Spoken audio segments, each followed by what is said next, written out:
Hi, everybody. Welcome and thank you for joining us today. My name is Lisa, and I, along with my colleagues Emily, Kathy, and Carl, created QMantis, an observability tool for GraphQL APIs. So today we'll be covering the following topics. First, I'll introduce a hypothetical company, Novos and Barnes, and walk you through the challenges they are currently facing with their mobile web application. Then, I'll talk about why they decided to develop a GraphQL API and what are the benefits of doing so. Finally, I'll explain what observability is. Next, Emily will talk about why observability for GraphQL APIs is different from a REST API observability tool. She will then discuss the existing GraphQL observability solutions. After that, Cal will walk us through a demo of QMantis. Then, Kathy will do a technical deep dive of the QMantis architecture. And finally, Cal will come back to talk about the implementation challenges we've faced. He will then walk us through a demo installation and share some ideas for future work. Before introducing Novos and Barnes, here's what QMantis is in a nutshell. QMantis is an open source observability solution for GraphQL APIs. It abstracts away the complexity of collecting, processing, storing, and visualizing metrics and traces data. It makes it easy to track errors and analyze the API performance at the resolver level. Now, let's talk about Novos and Barnes. They're an independent bookstore with a few brick-and-mortar locations and an online store. They have a small engineering team with only 2 people who are full-stack engineers. So they are doing both front-end and back-end work. And they are responsible for maintaining the Novos and Barnes monolithic single server app. Over the past year, Novos and Barnes sales have increased significantly. And more specifically, the online sales have skyrocketed. Currently, about half of their sales are done online, and the majority of it is done via their mobile web app. So their mobile web app is responsible for about 1/3 of their business revenue. However, the customer complaints have also increased significantly. There have been many complaints about the mobile web app being slow. And we know that high latency means customers are unhappy and it has a negative impact on sales. A customer may end up buying less books or simply giving up and not buying anything at all because the app is slow. As mentioned before, not only 1/3 of their business revenue comes from the mobile web app, but sales from that revenue source continue to grow significantly. As a result, the team has been working hard to improve the mobile app experience, and they have recently deployed their first project, which was to implement a GraphQL API. But why did they decide to do that, you may ask? So before, the front end communicated with the backend via a REST API. And because of the way their app was implemented, when a customer was browsing through books, the server was sending a lot of information about books, authors, etc. And it was relying on the client to sort out the relevant information. This has worked well for many years and still works well for desktop browsers. But with this exponential increase in mobile traffic and sales, it was putting an unnecessary strain on the client and negatively impacting the shopping experience. With a REST API to load a page, the client may need to make multiple requests to get the information needed. For instance, the client may need to make a GET request to the author's endpoint, and then another one to the genre's endpoint. And finally, yet another one to the book's endpoint. Even in this simple example, there are already 3 network calls made between the client and the server. And as folks don't always have a good network connection when browsing on a mobile device, it may take time to load the page. With a GraphQL API, the client only needs to make 1 request, and they can customize the query to fetch exactly the data they need. So the heavy lifting is really done by the backend. The engineering team writes resolvers, which are functions that the GraphQL server executes to obtain the information requested. The server then aggregates the data and sends 1 response back to the client. This improves performance and reduces latency, since the client is now only doing 1 network call instead of 3. Another common issue with REST APIs is data overfetching. So here, for example, the client wants to load a book page. And in order to do that, it needs the author's first and last name. However, Because a REST API always returns the same resource representation, when a client makes a GET request to the author's endpoint, it receives a lot of information it doesn't need. That information would be helpful if the client was accessing the author's page, but that is not the case. And mobile devices may have to deal with limited bandwidth, which makes it harder to handle a large amount of data. With GraphQL, bandwidth usage is minimized, since requests only fetch exactly the data that they need. There is no overfetching.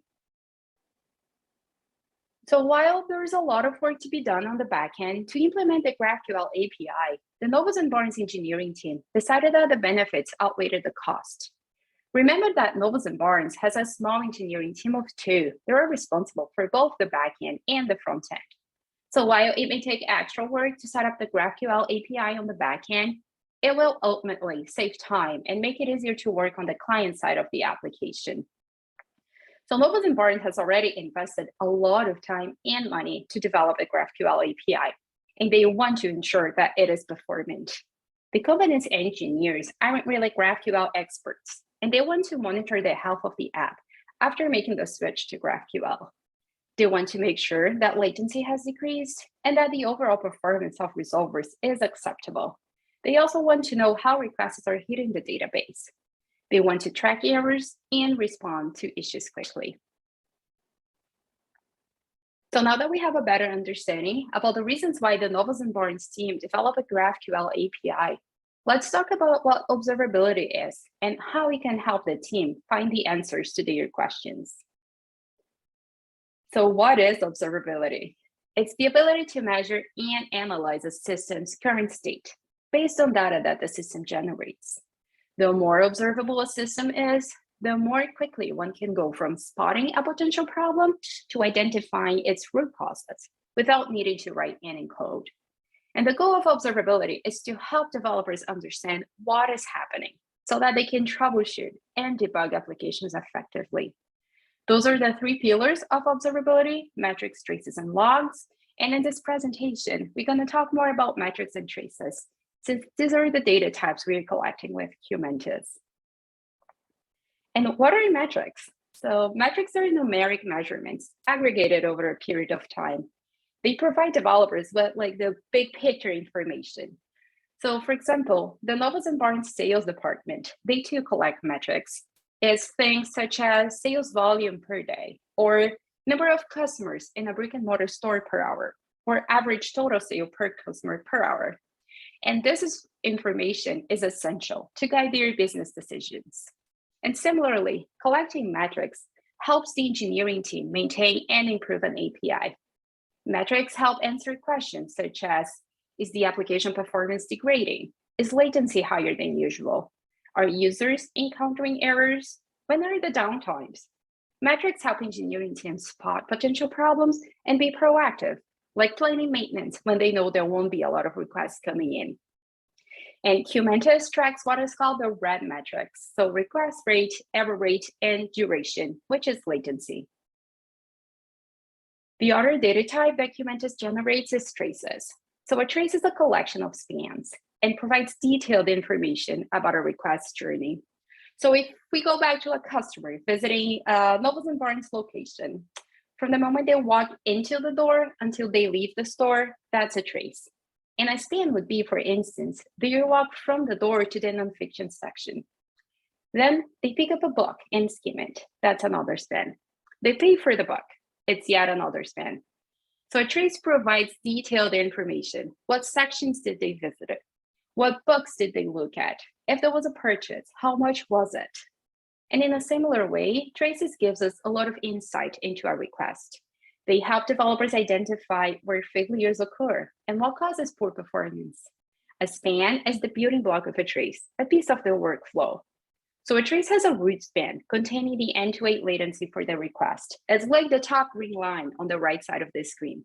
And it also has any number of child spans, which are the 3 smaller green lines. And these child spans represent operations that take place as part of the request. Finally, traces are often discussed in the context of microservices. However, with GraphQL, traces are needed even when the app has a monolithic architecture. and we will soon learn more about why that is. So now that we have a better understanding of what observability is, we can appreciate why, for the Novus and Barnes engineers, having an observability service for their GraphQL API is a must-have. Next, Emily will talk about how observability for GraphQL APIs is different from observability for REST APIs. Thanks, Lisa. So observability for GraphQL APIs must be approached differently compared to that of REST APIs. With REST APIs in a monolithic architecture, collecting metrics provides good insight about the health of the application. For instance, error rates can be filtered by endpoint, HTTP status code, or HTTP method. If there's an increase in the error rate, having these three pieces of information makes it easier to narrow down where the problem is. On the other hand, metrics don't provide enough information or context for GraphQL APIs, even if they have a monolithic architecture, because metrics alone don't give enough context to find the root cause of a problem. The three main differences between GraphQL and REST are that with GraphQL, there's only one endpoint, most GraphQL requests are posts, and most GraphQL responses have the status code of 200, even with errors. Because GraphQL only has one endpoint, developers need more information to investigate application issues like high latency. Is it because of the complexity of the GraphQL operation? Is there a performance bottleneck? If yes, then where is this happening? Visualizing the latency rate, as shown on the left diagram, points developers in the right direction, as it shows that there's a potential problem worth investigating. But this graph alone isn't enough information to figure out where the problem is happening. In contrast with REST APIs, you can quickly narrow down where the issue is coming from, the author's endpoint. Also, because REST always returns the same resource representation, an increase in latency is probably related to a backend bottleneck. We can then filter by status code to get more information about the source of the high latency. Because the vast majority of requests to GraphQL APIs are post requests, filtering the error rate by HTTP method doesn't give any insight into a potential issue. Also, GraphQL doesn't accept put or delete requests. With REST, filtering by HTTP method can be helpful. In the example on the right, there appears to be latency issues coming from put and delete requests. With a REST API, developers usually track errors by status code. If the response has a 400 or 500 status code, it is counted as an error. With GraphQL, most of the status codes will be 200, even if there is an error. So relying on status code to count errors will underestimate the real error rate. In this diagram, there's a difference between the real error rate versus the error rate with status codes of 400 or 500. This is because GraphQL handles errors differently. With GraphQL, all errors, regardless of status code, are handled as part of the response body under a special errors object. To have a clear picture of the GraphQL API's health, developers need to track this object instead of the status code. Adequate GraphQL observability services require developers to track both metrics and traces. Metrics give a broad overview of the overall health of the system. They help identify potential problems. Metrics are like the tip of the iceberg. Traces are essential to finding out what the actual problem is and where to find that problem. Without metrics, it's hard to spot a problem, as there will be too many traces. Metrics provide an easy and quick way to spot a problem. Traces provide the information needed to find out exactly what is going on and how to solve it. This is an example of a GraphQL specific trace. Noted here are the trace or operation name, the trace ID, and the total duration of the request, and the root span. The root span encapsulates the end-to-end latency of the entire request. Every GraphQL request goes through parsing, validation, and execution phases. This diagram shows the respective spans for each phase. Within the execution phase, you can see the operation type, the names of the parent and child resolvers, as well as the associated child spans. Having these GraphQL specific parts of a trace lets developers gain a better understanding of the journey of a GraphQL request and where any bottlenecks or errors may occur. After discussing why observability works differently for GraphQL APIs versus REST APIs, let's now discuss some existing GraphQL observability solutions. Novels and Barnes has a few options to explore that offer GraphQL observability. They could use fully managed services like Apollo Studio or Hasura Cloud, or they could take a DIY approach using open source tools. Apollo Studio and Hasura Cloud are two popular, fully managed observability and monitoring cloud services for GraphQL. They offer many features and have a UI that's relatively simple to use. Apollo Studio is a cloud platform that helps with every phase of GraphQL development, including monitoring metrics and traces. Hasura Cloud also manages the infrastructure of GraphQL applications, offering real-time monitoring and tracing. As both solutions are GraphQL specific, they provide users with meaningful information such as the operation name and type. This is a view of Apollo's monitoring dashboard. Here you can quickly visualize metrics information such as request rate, latency, and error rates. You can also see which operations were the most requested, which ones took the longest, and which operations had the most errors. On the bottom is a graph that shows the request rate over time, making it easy to identify spikes in traffic. This is another view of the Apollo dashboard. The top of the screenshot shows the request latency over time. This dashboard helps show when slow requests happened. On the bottom is a visualization of the request latency distribution, which makes it easy to spot outliers and slow requests. Here's a view of the Hasura dashboard. It's somewhat similar to Apollo's. It shows the same three metrics: request rate, error rate, and latency. And also shows which operations were the most requested, had the most errors, and had the highest latency. Novels and Barnes could choose to use Apollo Studio or Hasura Cloud as their observability tool. However, for Apollo, they will have to pay to access traces. For the free version of Hasura, they're limited to 60 requests per minute. Novels and Barnes is getting more traffic with new customers, so they would rather not have this limit. Also, either Apollo or Hasura would own the collected data, and the team would not be able to see data collected past a certain number of days. Because they're a small company, Novels and Barnes prefers to minimize costs as much as possible. Also, data ownership is a must-have for the team. So in this case, neither Apollo nor Hasura would be a best fit for Novels and Barnes. Aside from fully managed services, Novels and Barnes could go for a DIY route. They would be able to do this without spending a lot of money and would have ownership of their data, which are the two most important features they're looking for in their observability tool. This approach would also allow them to have full control over the features and how the tool works. However, a DIY approach has a steep learning curve. Because this approach involves researching many different components and stitching them together, it's research intensive, resource demanding, and time consuming.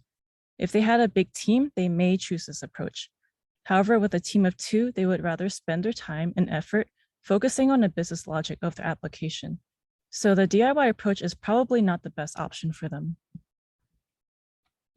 There's a third solution that Novels and Barnes could use, which is QMantis. As discussed earlier, QMantis is an open source observability tool for GraphQL APIs. With QMantis, Novels and Barnes also gets to maintain control over their data without needing to export it to a third party. QMantis is well documented and designed for easy setup, reducing time cost. Users are able to see both metrics and traces all in one dashboard, even though QMantis has less features than the managed cloud solutions. Finally, QMantis is free.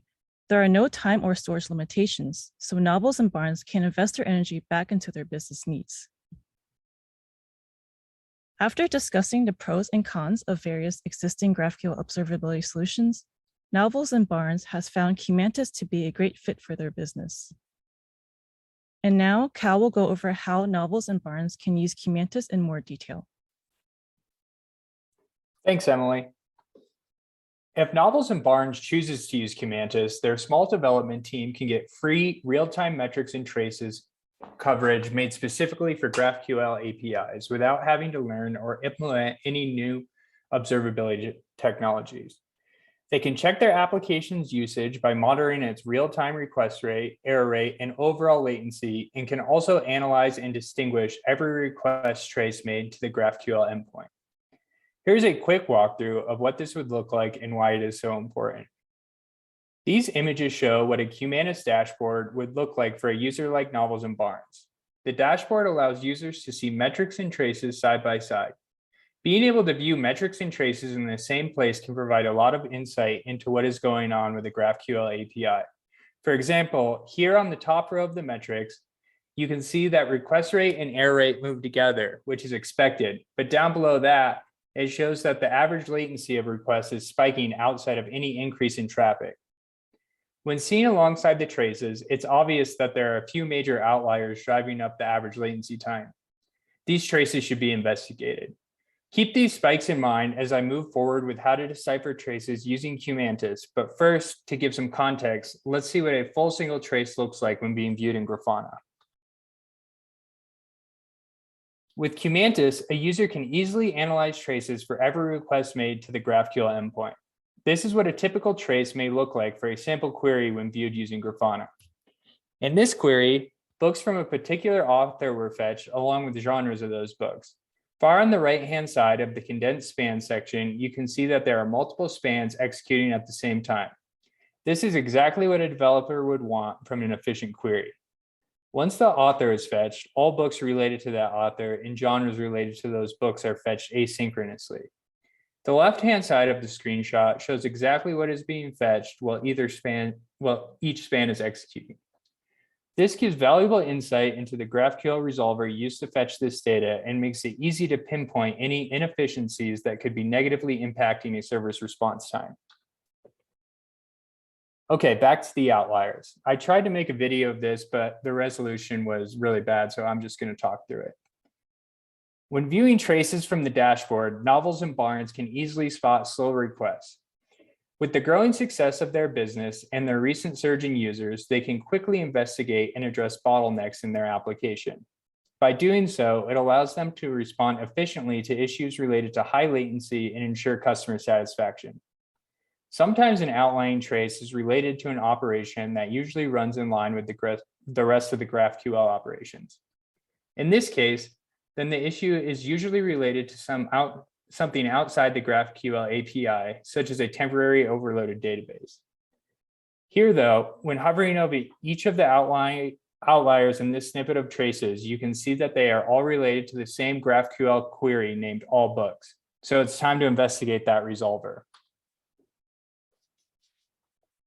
Here's the individual view of one of the outlying traces. For some reason, spans are executing synchronously, and information for roughly 20 books is being fetched in nearly half a second. What would happen if a much larger request was made, say for 100 or 1,000 books? This query defeats the purpose of switching to GraphQL in order to improve response time and may even increase response time when compared to a REST API. This resolver returns a promise, which returns a map of the original result, which then returns a promise to populate the genres field once the authors field is populated for each book. Just trying to say that out loud should prove that there's a better way to write this resolver. Okay, here's the improved resolver. You can see it looks much cleaner and more efficient than the previous resolver. In this trace, spans are executing asynchronously. There are no big gaps between span execution, and latency time is cut by over half. In the expanded view of this trace that shows all 156 spans, you would see that in the first group of asynchronous spans, books are being retrieved, while in the second group, authors and genres related to those books are being retrieved. Since it's impossible to find the author or the genre of a book before knowing what the book is, this is as efficient as this query can get. In addition, this trace gives us confidence that this resolver could return a much larger data set without greatly increasing the response time of the server due to its asynchronous nature. This example may seem contrived and a little unrealistic, and it probably is for such a simple query. But for people new to GraphQL or when dealing with more complicated resolvers, this is a big issue. If a company like Novels and Barnes didn't have a GraphQL observability tool set up, an inefficient resolver could easily be pushed into a production environment and go unnoticed for weeks, months, or even years. QMantis provides insight into many areas of a GraphQL API, but for the purpose of this demonstration, I chose to show an inefficient resolver for two reasons. First, inefficient resolvers can be very hard to spot in a working API without proper observability. And second, this demonstrates how QMantis can be used to track down an issue all the way from the dashboard to a resolver. Now that you have seen how QMantis works as an observability tool and why GraphQL specific observability is so important, I will pass it over to Kathy to explain more about QMantis architecture. Thanks, Cal. This diagram gives an overview of the QMantis architecture. There are two main overarching and interconnected components, QMantis Express and QMantis Compose. On the left, QMantis Express is an NPM package with a configured Express GraphQL server that's responsible for generating the metrics and traces. On the right, QMantis Compose lets the user deploy the QMantis architecture on their own server using Docker in order to process, export, store, and visualize incoming metrics and traces. Now, to provide a better understanding, let's break up this architecture into key phases. The QMantis architecture can be split up into four major conceptual phases, which will be discussed in more depth. In phase one, we generate traces and metrics with the QMantis Express GraphQL Server and OpenTelemetry SDKs. In phase two, we export data for processing and storage. In phase three, we store data with PromScale and TimescaleDB. DB. And finally, in phase four, we visualize and analyze data with Grafana and Jaeger. In the first phase of the QMantis architecture, which is part of the QMantis Express component, is to generate the metrics and traces. In order to eventually visualize the data on some dashboards, something first needs to create that data. QMantis uses an open source project called OpenTelemetry, which offers a range of tools that generate and collect telemetry data, such as metrics and traces. To create the telemetry data, we configured an existing GraphQL server with observability extensions, added custom Express middleware functions, and added two pre-configured OpenTelemetry Node SDKs. This is a crucial phase of the QMantis architecture because it ensures the data generated by the server is specific to GraphQL. For example, the QMantis Express component checks the response object to see if there is an errors property. If there is one, it updates the error rate counter. Also, one of the panels in the QMantis dashboard has all the traces that contain an error. As Emily mentioned earlier, developers can't rely on a response status code to filter traces for errors, as most GraphQL responses, regardless of their success, return status code 200. To address this, we added custom error tags as needed, making it easy to filter and visualize all traces with errors. Additionally, as mentioned earlier, the majority of GraphQL requests are post requests. The default name of a trace is the corresponding request HTTP method. However, this isn't meaningful to the user, since the majority of traces would be named HTTP post. Therefore, our team altered each trace so that the user could distinguish between traces more easily. This middleware fetches the operation name from the request body. If the user does not provide a name, then the operation name becomes the operation type. Metrics and traces have to be generated before they're pulled for either processing and/or exporting by other services. Now let's discuss the second phase of the QMantis architecture, the export phase, which is part of the QMantis Compose component. Once telemetry data is created, it needs to be exported before anything useful can be done to it. In the case of traces, the data is exported to the OpenTelemetry collector. The collector is a central component that handles additional steps such as batching and processing of data. Additionally, it offloads the responsibility of the application to manage the collected data, which reduces overhead. Using the collector, our custom processors add useful GraphQL information to each trace.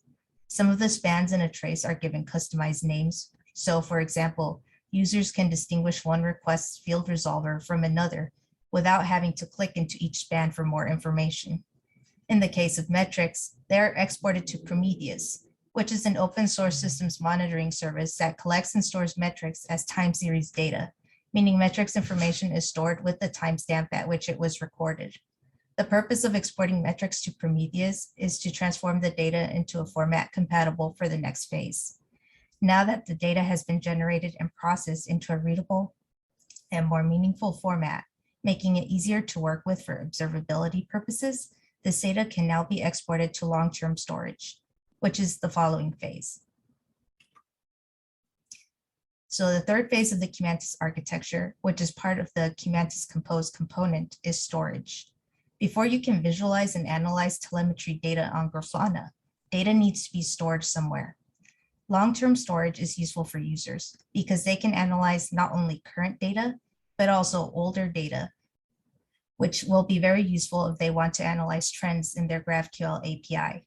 As time is a key component of how QMantis generates and reads its data, we chose to use a time series database, as it is optimized for timestamp data. Time matters. If there is a potential problem, it's important to know if it happened at 1 p.m. or 8 p.m. If a user wants to do maintenance during downtime, they need to know when there are downtimes. Also, time series databases support a high rate of inserts and a low rate of modifications and deletions. This is a great fit for QMantis's use case because when a metric or trace is created, there's no need to ever change it. The user only needs to insert it and read it.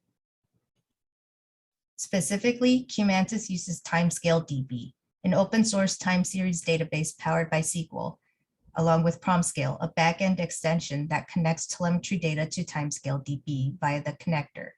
This database has no time limit or cost involved in storing telemetry data for users, and it keeps everything in one place, which helps us simplify our architecture, since we can store both metrics and traces data on the same database.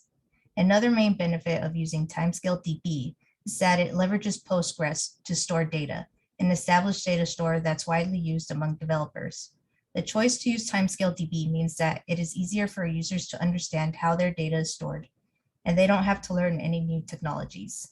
Also, using PromScale and Timescale for data storage allows users to easily connect that data to Grafana, giving them the ability to fully leverage Grafana's built-in queries. Finally, the last phase of the QMantis Compose component involves visualizing and analyzing data.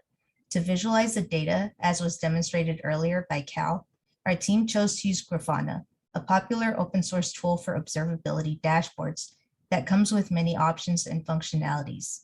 QMantis pre-configures an observability dashboard so that users can view and analyze their application's request rate, request latency, error rate, all their traces, and error traces.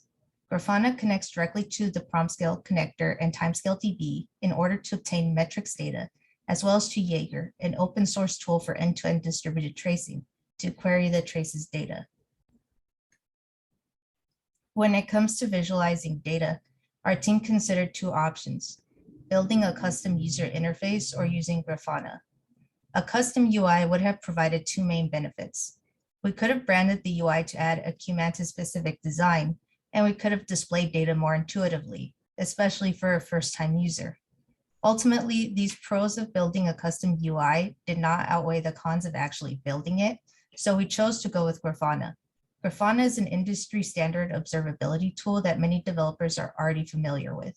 It's also extremely customizable, so once a user has QMantis running, they can change the dashboard and query settings to fit their needs. To give an example, projects at different points in the development cycle may want to query data by different lengths of time, and Grafana makes that very easy. Another advantage of using Grafana is that we do not need to maintain a whole extra code base. And if we decide to update the dashboard or panels in the future, reconfiguration would be relatively simple. To recap, this is the QMantis architecture with its two main components: QMantis Express on the left, which consists of the generate phase, and QMantis Compose, which consists of the export, store, and visualize phases. Again, QMantis Express is an NPM package composed of OpenTelemetry SDKs and a GraphQL Server observability configuration. It's responsible for generating the metrics and traces data. QMantis Compose lets the user deploy the QMantis architecture on their own server using Docker. It contains all the tools necessary to export, store, and visualize GraphQL-specific observability data. Now that we have discussed the QMantis architecture in depth, next up, I'll pass it back to Cal, who will discuss the implementation challenges of designing and building QMantis and demonstrate how to set up and install QMantis. Thanks, Kathy. Okay, now I'll go over the implementation challenges our team faced, namely getting meaningful data from a GraphQL server and connecting metrics to traces. Before talking about the challenge of generating data from a GraphQL server, I wanted to lay out the choices we considered when it came to GraphQL servers. Early on in the process of building QMantis, our team discussed building a custom GraphQL server from scratch. This would have provided greater control over the implementation of the server and made it simple to generate and collect data exactly as needed. However, if a developer had an already existing GraphQL API, they would have had to change their code to work with QMantis' less popular server in order to gain observability features. Another option was to use Apollo Server, a highly popular GraphQL server. Note that this is different than the fully managed Apollo Studio observability service. Our team considered using Apollo Server to give users the option to use a GraphQL server that was framework agnostic for Node.js. However, this option had a major downside. The way Apollo Server is implemented makes it very difficult to extract meaningful trace information, even when creating custom plugins to extract this information. In the end, we landed on Express GraphQL, the second most popular JavaScript server for GraphQL, used by millions of developers around the world. Express GraphQL does not currently have any out-of-the-box observability options, paid or unpaid, and it is highly customizable, allowing for developers to create extensions with observability features. With this in mind, we built our first iteration of QMantis using an extended Express GraphQL server, providing an observability service packaged with an already popular GraphQL server. Choosing to work with Express GraphQL did not come without significant challenges, though. As we didn't have control over the implementation of the server, our team had to be creative in order to collect the needed data from request and response objects. This is information that is essential to generating accurate and GraphQL-specific telemetry data and a key feature of QMantis.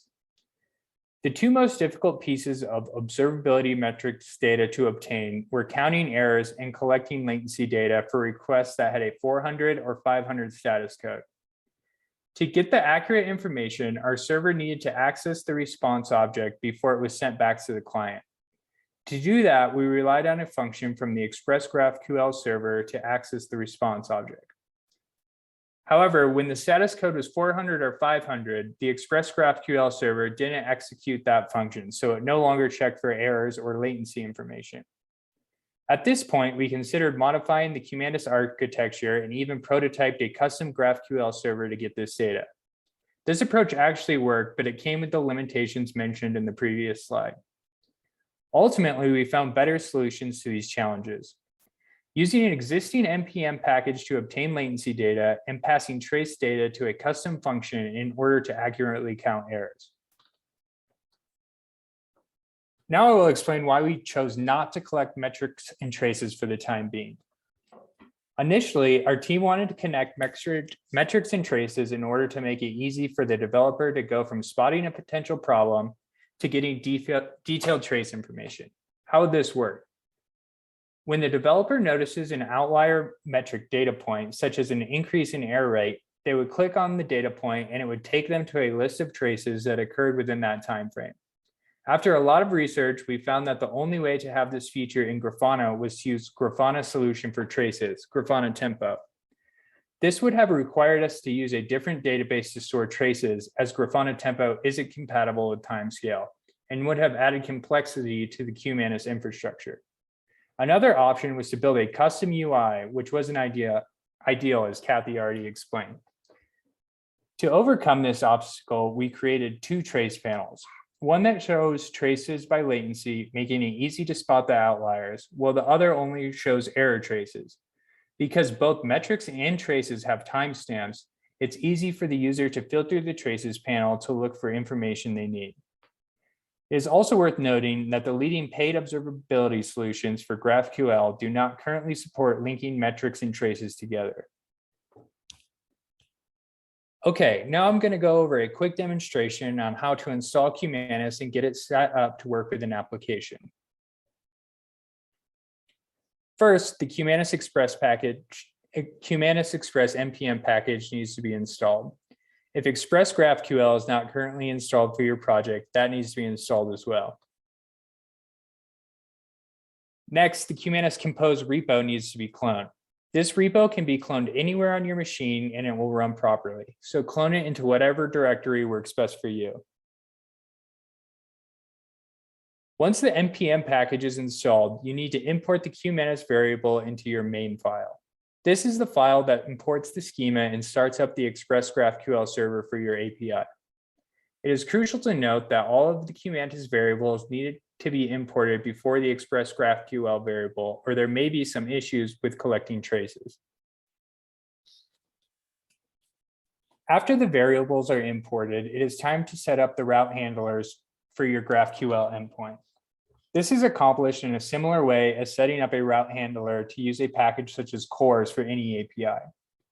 The main point of difference here, as you can see, is that the QMantis register latency function needs to be passed to the response time function as an argument, and the main QMantis function needs to take the GraphQL schema as an argument and be passed to the Express GraphQL server. At this point, the QMantis Express package is set up to generate traces and metrics when your server is deployed. The last thing that needs to be done is to initialize the QMantis Docker container so you can collect, export, store, and visualize the data. To do this, you need to cd into the QMantis Compose repo and then just run Docker Compose up. When you do this, you will see the Docker images starting in the terminal, and if you have Docker Desktop, you will be able to view the QMantis Compose container with all of the running images. Okay, now that everything is set up and running, you will need some data before you can visualize it. If you have a production level server you are using QMantis with, you can simply deploy it and wait for requests to come in. If you are still in a development environment, you can use GraphAL, which is already set up on localhost 4000 to send requests. Once requests start to come in, you can navigate to localhost 3000 and view the pre-built QMantis dashboard in Grafana. This is where you will be able to visualize all of the metrics and trace data for your GraphQL endpoint, making it simple to keep an eye on the overall health of your app and distinguish where any inefficiencies may be coming from. Now that you have seen how QMantis works, let's quickly discuss what our team plans to work on moving forward. First, the team would like to add functionality that makes QMantis compatible with multiple GraphQL server types, such as Apollo. Secondly, QMantis wants to expand metrics, most notably adding the ability to see how often a certain operation is called and what the average response time for that operation is. As discussed before, metrics and traces are not currently connected. The team has had some discussion on what the best way to do this would be, and it is definitely something that could be implemented in the future. Lastly, incorporating alerts. It's fairly common for observability platforms to offer alerts via text, Slack, or email when a serious issue arises, and this could be a feature that would make QMantis more useful. Okay, here's the team that built QMantis, and that concludes our presentation. Thanks for coming. If you have any questions, we'd love to answer them at this time.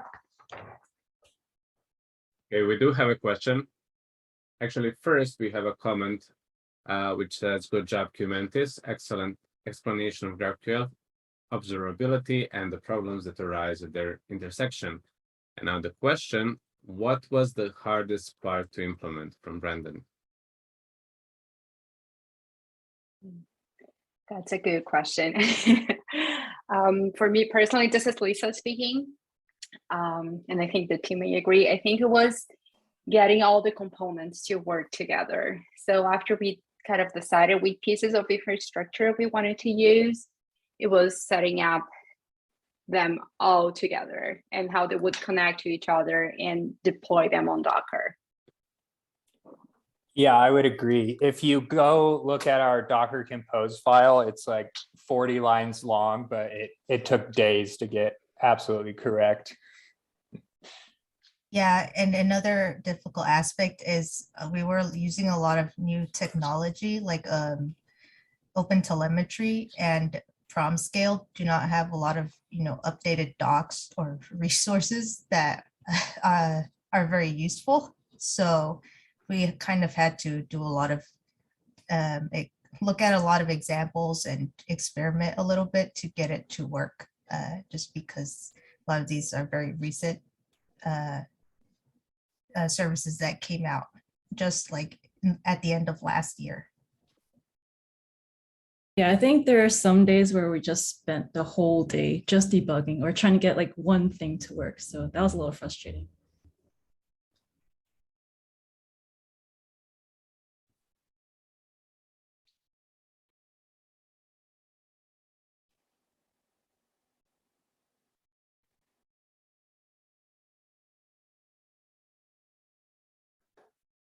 Okay, we have another question. Josh says, amazing job. Can you talk about how you found this topic and why it appealed to you? That's another good question. Let me think about it. I think we started by researching GraphQL and we kind of thought it was interesting. Same thing with observability. I'm like, oh yeah, that looks interesting. And I started to ask questions about like why would people transition from REST to GraphQL, the differences, or like having them both together.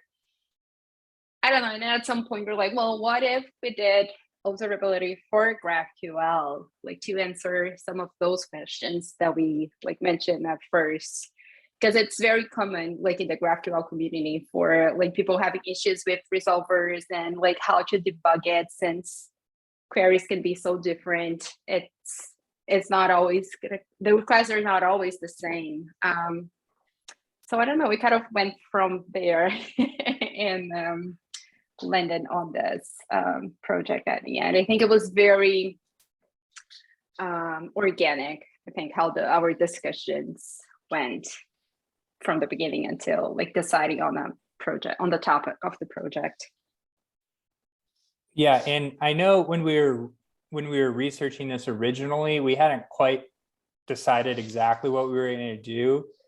We knew this was an issue and there wasn't a lot of tools out there.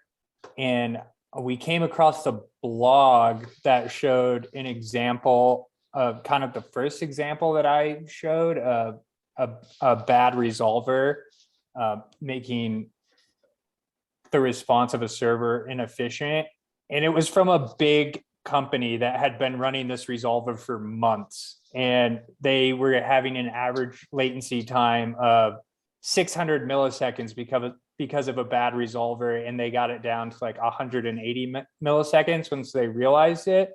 But just without the observability tool, they had no idea what was even happening. And I was like, wow, this is a real life problem that big companies are actually running into.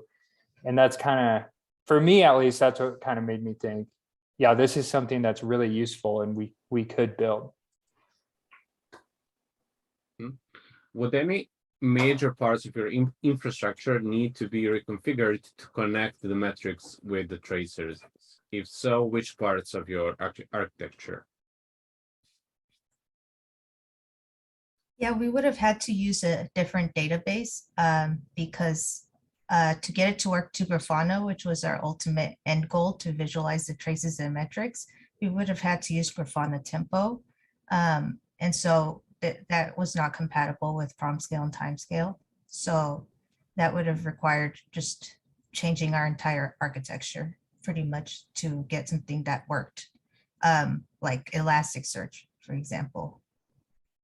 And there's probably more as well. Okay, Jason says, great presentation. The use case you mentioned is for a small business with relatively low request rate and not a huge number of users. What features, if any, would be required to scale up for a more intensive use case or a larger business? Thank you. So the way this is set up right now, it will only work on single server apps. So if it was going to work on like for a big company that was using a cluster or something like that, it would need to be totally reconfigured to be able to do that. I know there's a way with Grafana that you can link multiple servers together and get request rates and all that, but we didn't really research that. Okay, Katerina says, great job with the project. What part of working on it did you find the most enjoyable and rewarding? I think the most enjoyable part was probably getting things running and being able to visualize the data we're collecting without having errors for the first time. Yes, I was going to say the same thing. I think, as someone mentioned before, sometimes you spend a day trying to debug one thing, and then when it works, you're like, oh, that's awesome.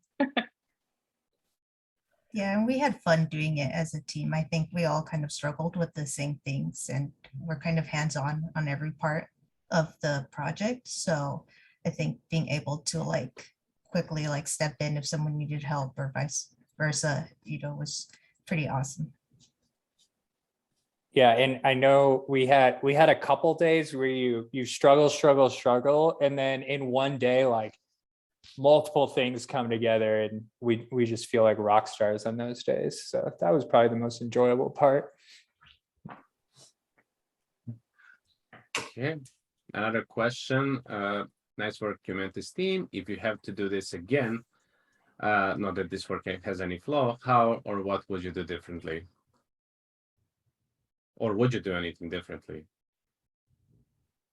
I think that's a good question. I think for us as a team, definitely the things that Kyle talked about just at the end in the future work would be things that we would like to add, but I can't think of anything that we would have done differently. I mean, knowing now which things worked and which didn't, we would try the ones that worked first, but there's no way of like avoiding the things that don't work, like trying different things until you settle into one that fits better to your use case and works and kind of respond to the needs that you have. I think one thing that I'm curious about doing differently is making the user interface ourselves instead of using Grafana. I think it would have been nice to build a custom UI that's like a simplified version of Grafana, since Grafana can be overwhelming to use since there's so many features. Okay, the next question from Sergio. How did you go about dividing the work amongst each other? Well, this project was kind of natural for it because metrics and traces are collected and exported differently. So 2 of us focused on traces for a lot and 2 of us focused on metrics at the beginning. And then we kind of all came together at the end. I mean, we came together every day, but at the end, kind of got it all working together. Yes, we made sure that kind of the key parts of that everybody kind of touched the key parts of the project. So we all touched a little bit of kind of all the phases that Kathy talked about. Yeah, and apart from that, as Carl mentioned, dividing like metrics and traces, and then like meeting again and discussing about the things that we did. But yeah, again, I think it was very natural. What we found worked well was every day we would meet and then we would discuss and adjust if things didn't work in terms of organization or things that we were trying. We weren't very inflexible. I would say just the opposite. Like our team was very flexible with either how we organize the tasks or the things that we wanted to try.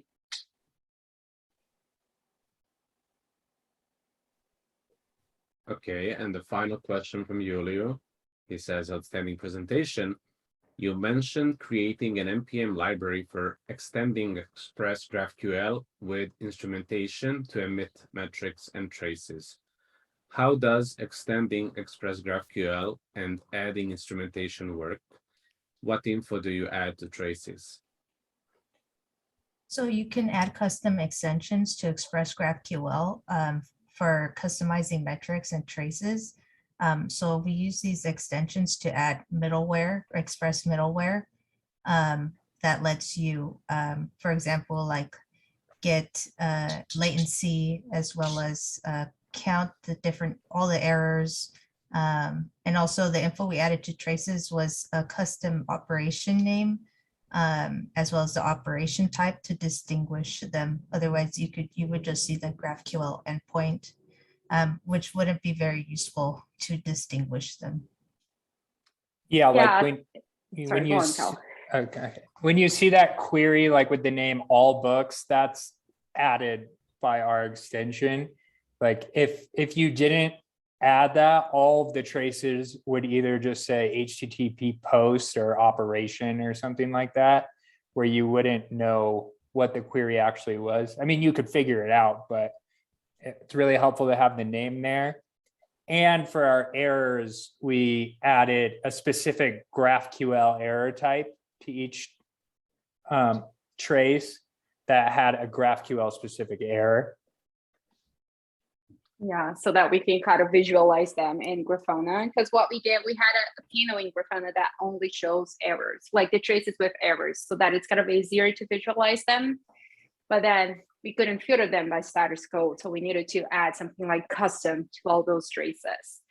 And when you asked about kind of how the instrumentation works, the instrumentation actually lives in our NPM package, and then we execute some functions in the Express GraphQL server so that we can extract kind of the information, because we don't really have control over how the Express GraphQL server is implemented, but we need data from it to be able to generate the metrics and the traces.